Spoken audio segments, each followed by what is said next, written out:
Hello, chers futurs contrôleurs de gestion certifiés TFAC Cameroun, chers brevetés techniciens supérieurs, chers abonnés, je suis très heureux de devoir partager avec vous quelques moments intellectuels. C'est vrai, ça fait un moment, je n'ai plus fait de vidéo sur la chaîne et je vous prie de ne pas en tenir rigueur. En fait, à la suite de notre formation sur les coûts partiels, notamment la méthode du Direct Costing, donc l'objectif final est d'établir un compte de résultats différentiel et de déterminer les indicateurs de performance qui y sont rattachés, de les analyser et d'en faire des recommandations. Il vous a été laissé un cas pratique, d'accord, dont vous avez eu des difficultés au niveau du traitement. Donc, je vais donc, dans cette vidéo, vous donner des orientations sur comment est-ce que vous devriez l'aborder. Donc, ceci étant dit, ramenons-nous immédiatement à notre cas pour dire que le cas pratique 1 de votre fiche 2, vous indiquez que la société Anonyme Nord vendait les paires de lunettes qu'elle achetait, des paires de lunettes. Et pour cela, elle achetait des verres auprès d'un fabricant spécialisé dont elle montait ensuite dans un atelier montage des verres. Donc, on voit ici déjà deux fonctions de responsabilité, la fonction approvisionnement, la fonction montage. On vous indique que dans la fonction montage, il faut 20 minutes pour tailler deux verres et les monter ensuite sur une monture. Pour chaque paire de lunettes, il faut produire la forme des lunettes à l'aide d'un gabarit fabriqué à partir d'une matière thermoplastique.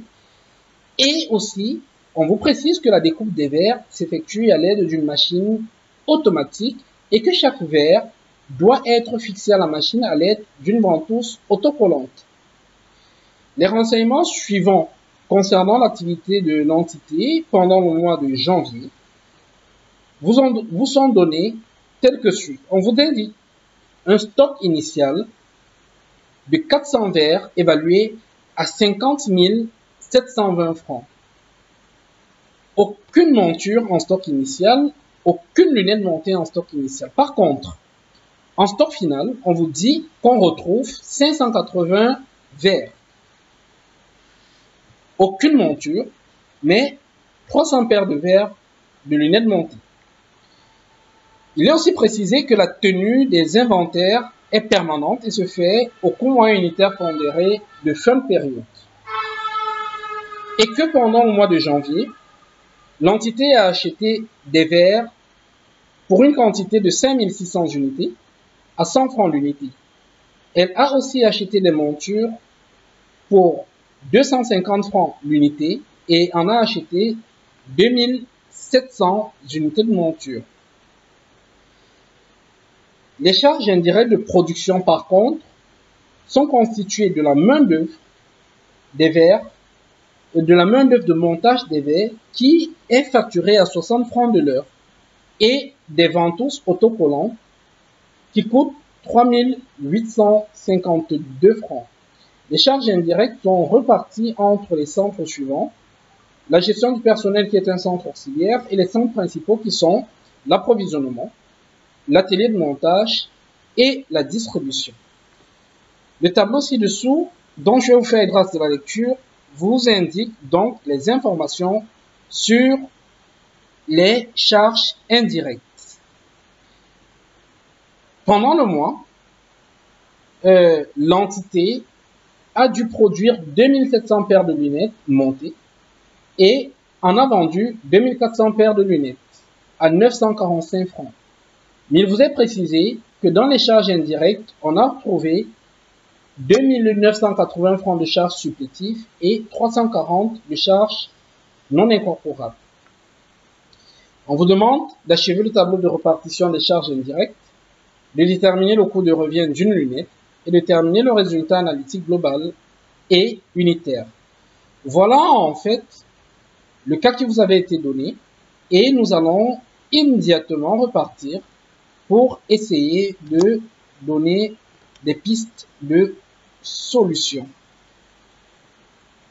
Je vais garder ceci d'accord, ouvert, pour que ensemble on puisse suivre l'évolution dans la prise et le traitement des données. Rentrons donc dans cette feuille où je vais vider tout ceci. Voilà.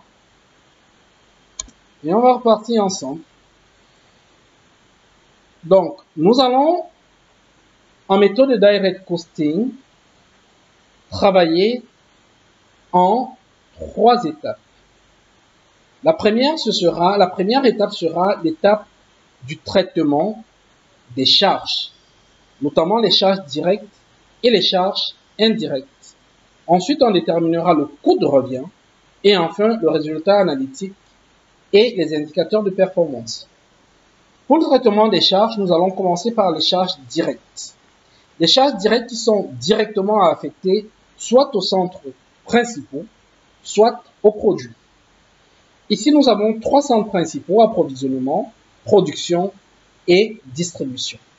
Dans l'approvisionnement, nous allons commencer par analyser et déterminer les charges qui y sont directes.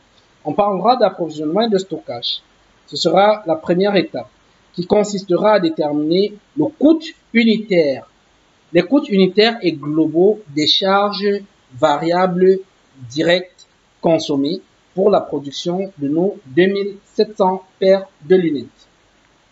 Alors, quand nous retournons dans l'énoncé, on nous fait savoir que nous avons 400 unités de verre, d'accord, en stock initial, qui eux sont évalués à 50 720 francs. D'accord? Ici, ce qui nous intéresse, c'est la détermination du prix unitaire. Donc, on aura comme prix unitaire 50 720 divisé par 400. Donc, on pourra dire que nous avons en stock initial 400 verres évalués à 127 francs l'unité. Pendant la période, on nous indique qu'en termes d'entrée, nous avons eu 5600 unités de verre qui sont entrées au prix de 100 francs. D'accord? Ça nous fait 560 000. À partir d'ici, vous voyez que là, nous avons donc, pendant cette période, eu en stock initial et en entrée 6000 unités de verre pour 610 720, soit un coût unitaire pondéré de fin de période de 102. Nous allons donc noter clairement ces 102 parce que c'est ces 102, c'est ce coût unitaire pondéré, coût moyen unitaire pondéré qui, de fin de période, qui sera utilisé pour évaluer les sorties et même le stock initial des verres. Donc, les 102, je vais déjà les positionner là, d'accord, comme étant le coût moyen unitaire pondéré des sorties ou encore du stock final. Et là, je vais indiquer en stock final que 580 verres doivent être sortis de mes charges pour être stockés, d'accord? Et voilà, je vais faire ce calcul, ça va faire 59 180. Vous voyez donc à la fin de cette étape, on peut clairement dire que les approvisionnements de verre en approvisionnement, on a consommé 5420 unités de verre pour un coût moyen unitaire pondéré de 102 francs, soit une valeur de 551 560. J'espère que jusque-là, c'est bon. Sinon, relevez vos questions et posez-les en commentaire. Une fois ceci calculé, nous pouvons simplement dire que le coût unitaire des verres consommés par paire de lunettes, d'accord, le coût unitaire des verres consommés par paire de lunettes sera en fait l'équivalent du nombre de paires de lunettes consommées et de paires de lunettes fabriquées. Or, on en a fabriqué combien? 2700. Voilà. Et là, les 2700 paires de lunettes nous ont consommé 551 560 de matière. Donc, on peut en déduire que leur prix unitaire, d'accord, est de 204 francs à l'approvisionnement. D'accord? 204 francs de matière de verre consommé. Et c'est pas tout. À côté des verres consommés, on a aussi des montures qui ont été consommées. On a acheté 2700 unités de montures à 250 francs l'unité. D'accord? C'est ça ici. Très bien. Et là, ça nous fait 675 000. Et voilà donc ce qui a donc finalement été consommé ne sera rien d'autre que les 250, les 675 000 plus les 551 000. D'accord? Et c'est ce montant qui sera donc utilisé comme étant transféré à la production. Donc, après l'étape d'approvisionnement et de stockage, nous allons donc aller au niveau de la production. En production, la consommation des verres achetés. Ici, c'est pour une production de 2700 unités. Nous avons consommé combien de verres? Nous avons consommé des verres pour 204, d'accord? Et nous avons consommé des montures pour les 2700 paires de lunettes fabriquées pour 250. Ok? On voit très bien qu'ici, déjà, nous avons consommé exactement 1 225 800 de matières premières pour produire 2700 unités de verre. Ici, nous allons donc, et là, ce sont les charges, la consommation directe de matière au niveau de la production. Nous avons vidé les consommations dans le centre approvisionnement. Nous sommes descendus avec dans le centre production parce que nous avançons dans une démarche en cascade. Une fois ceci traité, nous constatons aussi que dans le centre production, on nous a fait savoir qu'il y avait aussi la main-d'œuvre directe qui a été utilisée. Et à ce sujet, on nous a dit que le montage d'une paire de verres utilisait 20 minutes. 20 minutes est égal simplement à 20 minutes sur 60 minutes si je vais convertir par heure, donc ça nous donne un tiers d'heure.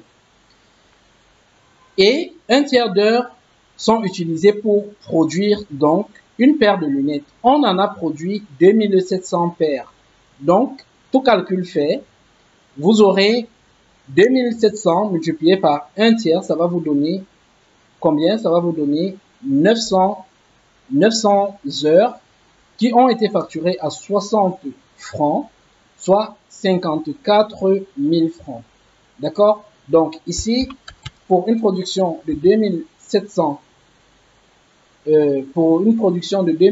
paires de verres, on a dû dépenser 54 000 francs en main-d'œuvre, soit un coût unitaire de 20 francs de main-d'œuvre par paire de lunettes montées. Les ventoses pour les 2700 paires de lunettes fabriquées nous ont coûté combien? On a parlé des ventoses, 3852. 3852. D'accord? Donc, là, on voit bien que les ventoses, on va essayer, voilà, on va le 1,4 francs l'unité. D'accord? Et finalement, que nous coûte la production de 2700 verres en sortie d'usine et avant stockage. Les calculs nous indiquent que cette production nous coûte là 475 francs à cette étape. Nous allons donc procéder au stockage des produits fabriqués. Est-ce qu'en stock initial, nous avons des produits fabriqués? Non, nous n'en avons pas. Nous allons mettre la 0, d'accord? 0, 0. Est-ce qu'il y a eu des entrées? Oui, il y en a eu. En fait, les 2700 paires de lunettes fabriquées doivent rentrer en stock, d'accord? Au prix de 475, d'accord? Au prix de 475, je vais reporter ici ou encore à cette valeur. Donc, et là, le prix unitaire d'entrée sera maintenu à 475. Voilà ce que nous avons en stock. Donc, à cette étape, nous avons épuisé l'ensemble des charges variables directes des produits consommés pour la fabrication des 2700 unités, des 2700 paires de lunettes. J'espère que jusque-là, c'est compréhensible et c'est compris pour tout le monde. Sinon, n'hésitez pas à laisser vos questions en commentaire. Une fois cette étape terminée, qui a consisté à traiter les charges directes dans un premier temps, nous allons donc passer à la détermination du coût unitaire et des coûts unitaires et globaux des charges variables indirectes. D'accord? Des charges variables indirectes. Pour le faire, nous reprenons donc notre fameux tableau des charges indirectes et là, nous allons procéder effectivement à la finalisation de la répartition secondaire. La répartition secondaire, telle que cela a été expliqué, consiste simplement à vider les centres auxiliaires, d'accord? Donc, et le seul centre auxiliaire que nous avons ici, c'est le centre gestion du personnel.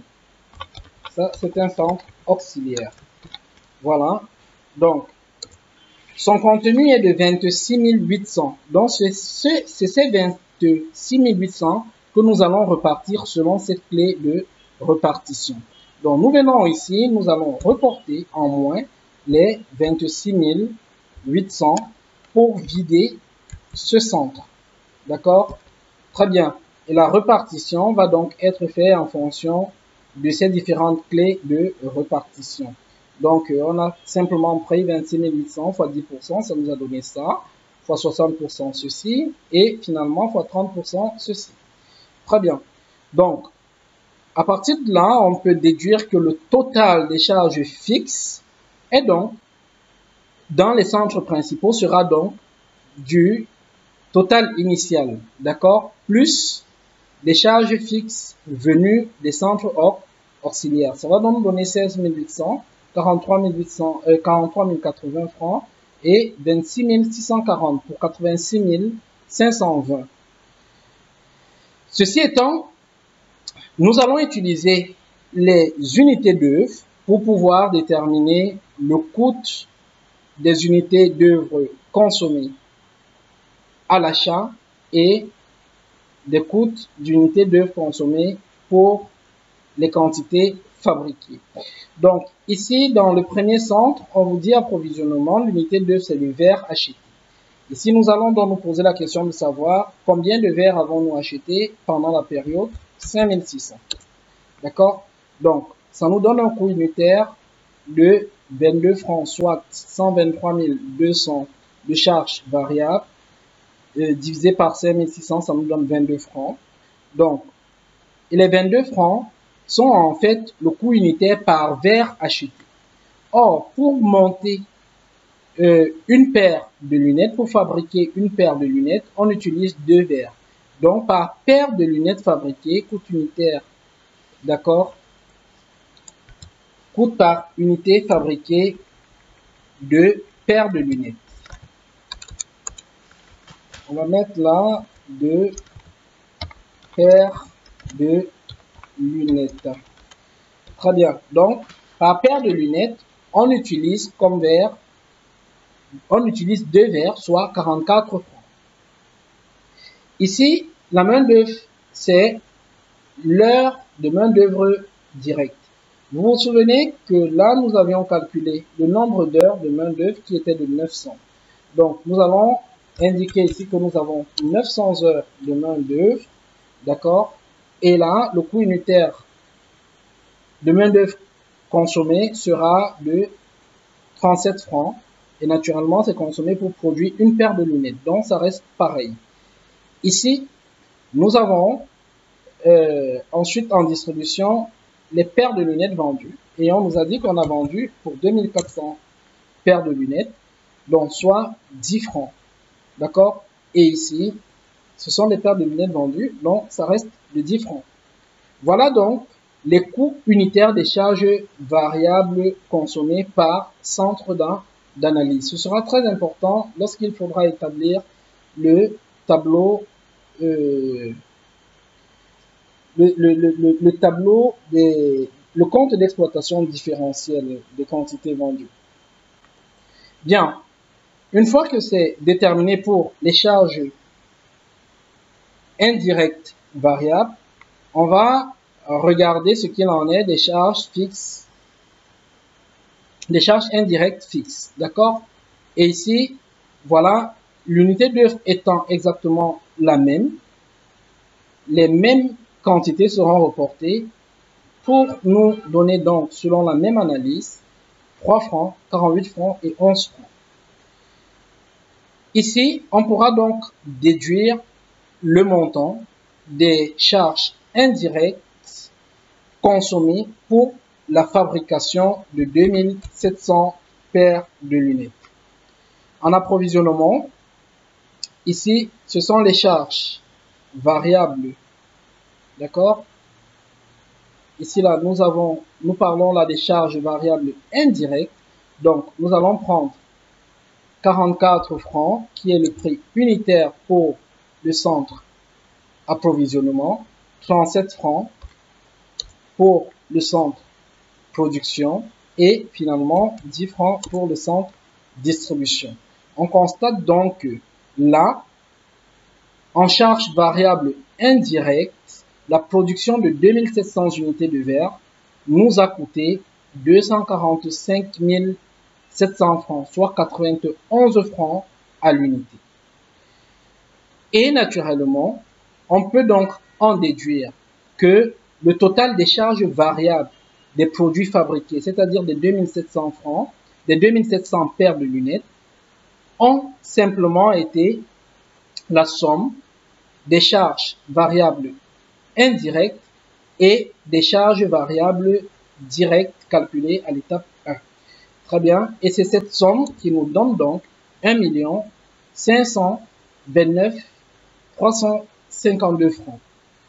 On peut donc dire ici que ce total de charges variables est en fait, en méthode de direct costing, le coût de revient des produits fabriqués.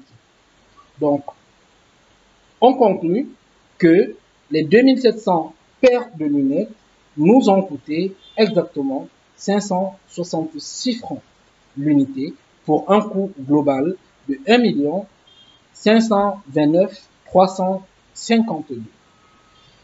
J'espère que cela est compréhensible et compris pour tout le monde jusque-là. Très bien, si c'est le cas, on va donc rapidement terminer cette vidéo en procédant à la réalisation de notre tableau différentiel des produits fabriqués et vendus. Ici, nous commençons par le chiffre d'affaires. Le chiffre d'affaires, on a vendu combien de paires de lunettes? 2400 paires. On va mettre la 2400 et le coût unitaire 445. Et ça va aller très vite parce que désormais, il faudra simplement à chaque ligne indiquer la quantité. Et la quantité, vous allez voir, elle est déjà vendiée parce que nous travaillons avec les quantités de lunettes vendues. On en a 2400. Donc, pour chaque ligne, il nous restera simplement à indiquer les différents coûts. D'accord? Donc, ici, coût unitaire des verres consommés par paire de lunettes, on se le souvient, c'était le 204, on reporte, 250, on reporte.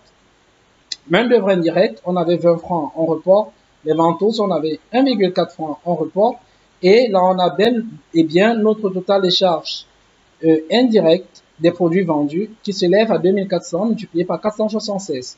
Ça nous donne ce montant. Et on a fini avec là les charges variables directes. Les charges variables indirectes en approvisionnement, pour les 2400, on se souvenait qu'en approvisionnement, on avait comme coût unitaire calculé en approvisionnement 44. D'accord, je vais mettre la 44, 37 et 10, tout simplement.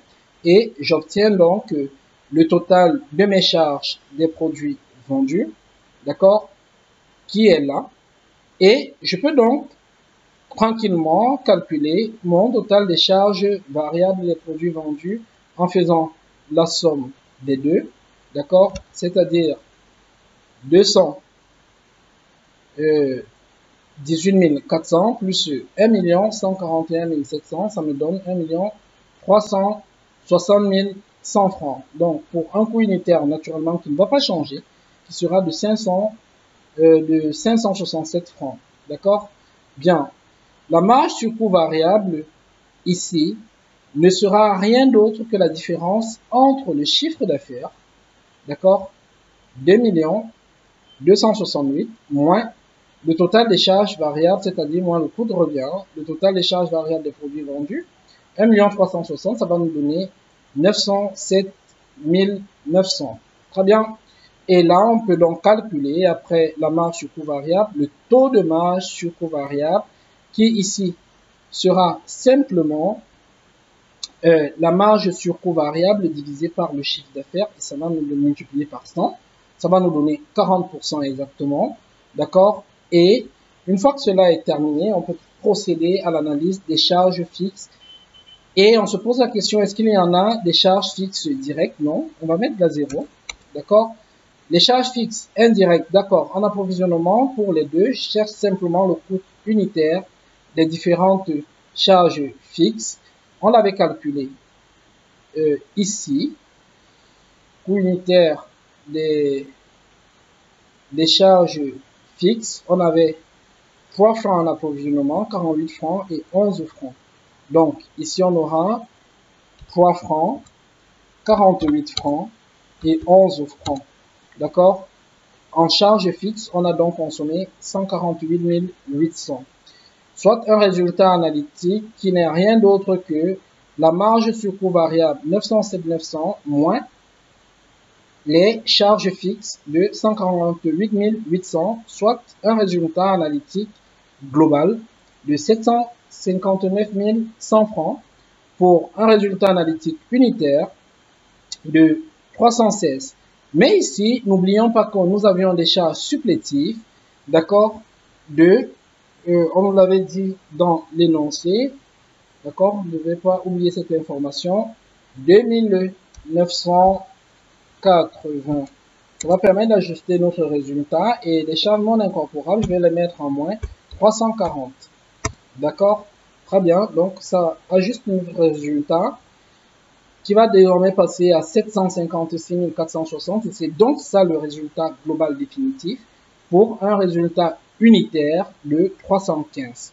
Voilà l'étape 2, la construction de notre tableau différentiel des produits vendus qui vient donc d'être achevé. À partir de ce moment, il ne nous reste plus qu'à déterminer les indicateurs de performance clés et à les interpréter. On va rapidement voir, le premier indicateur sera le seuil de rentabilité.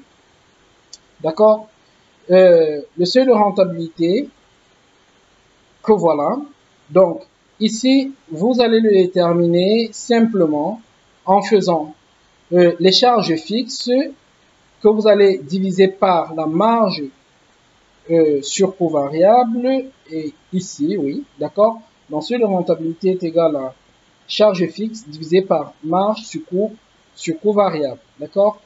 Et voilà, ça va vous donner 378 308 francs.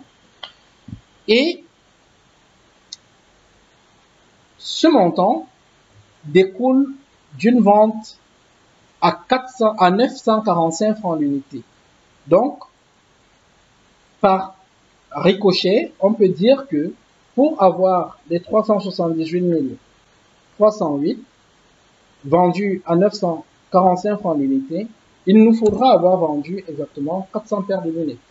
Donc là, nous avons le seuil de rentabilité en valeur et là, le seuil de rentabilité en quantité. Nous pouvons donc déterminer le point mort du mois qui va donc s'établir, d'accord, à 5 jours après le début du mois. Donc, au 5 janvier, on aura atteint notre seuil de rentabilité. Ici, le point mort est simplement le jour auquel le chiffre d'affaires, seuil de rentabilité est atteint. D'accord? Et pour le déterminer, vous n'avez qu'à faire le seuil de rentabilité divisé par le chiffre d'affaires mensuel pour multiplier par 30. En d'autres termes, avec les 400 unités, si on les divise par journée, d'accord, on aura vendu 400 divisé par 30, ça nous fera environ 80 paires de lunettes par jour. Donc, au bout de 5 jours, on aura vendu les 400 paires de lunettes. D'accord? Donc, le point mort sera donc établi au 0,5 janvier si c'est de l'année 2000N. D'accord? Voilà. On peut le dire comme ça. Ce sera là la date du point mort. Ce sera là le point mort. Bien. Ensuite, il faut calculer la marge de sécurité qui n'est rien d'autre que la différence entre le chiffre d'affaires et le seuil de rentabilité. Et là, vous voyez qu'on a une marge de sécurité imposante, d'accord, de 1 889 000. Donc, et ici, véritablement, la performance de l'entreprise est assez correcte, assez bonne. L'indice de sécurité ne sera qu'un indice qui nous permettra de mesurer, d'accord, en pourcentage, la marge de sécurité. Donc, l'indice de sécurité, pour l'avoir, il faudra simplement rapporter la marge de sécurité sur le chiffre d'affaires hors taxe de la période. C'est ce que nous avons fait et ça nous donne 83,32%. C'est un indicateur positif. L'indice de prélèvement mesure la capacité, d'accord, mesure le volume des charges fixes dans le chiffre d'affaires hors taxe réalisé. D'accord? Donc, et pour le calculer, vous rapportez simplement les charges fixes au chiffre d'affaires. Et là, on voit que en pourcentage, on a 6,68%. Donc, les charges fixes ne représentent que 6,68% de notre chiffre d'affaires. Ça, c'est l'interprétation qu'il faut donner. Et en réalité, je vais dire, l'appréciation sera en fonction des secteurs d'activité. Le levier opérationnel, finalement, va mesurer le poids de la marge sur coût variable par rapport au résultat. D'accord? Et ici, ça mesurera en fait l'élasticité du résultat par rapport au coût variable. D'accord? Par rapport au coût variable. En réalité, le levier opérationnel nous permettra de voir comment est-ce que le résultat évolue par rapport à une variation des coûts variables de l'entité. Donc, c'est un indicateur aussi très important qui vous permettra naturellement qui vous rapprochera un tout petit peu du coût marginal, d'accord, que nous verrons dans une prochaine vidéo. Donc, voilà à peu près ce qu'il fallait faire dans ce cas pratique. J'espère que cette vidéo vous a été utile. Si ça a été le cas, ne manquez pas de vous abonner à la chaîne, de laisser un like et surtout de poser toutes vos questions en commentaire. Nous nous ferons le plaisir d'y revenir pour des réponses explicatives. Merci de nous avoir écoutés et à très bientôt.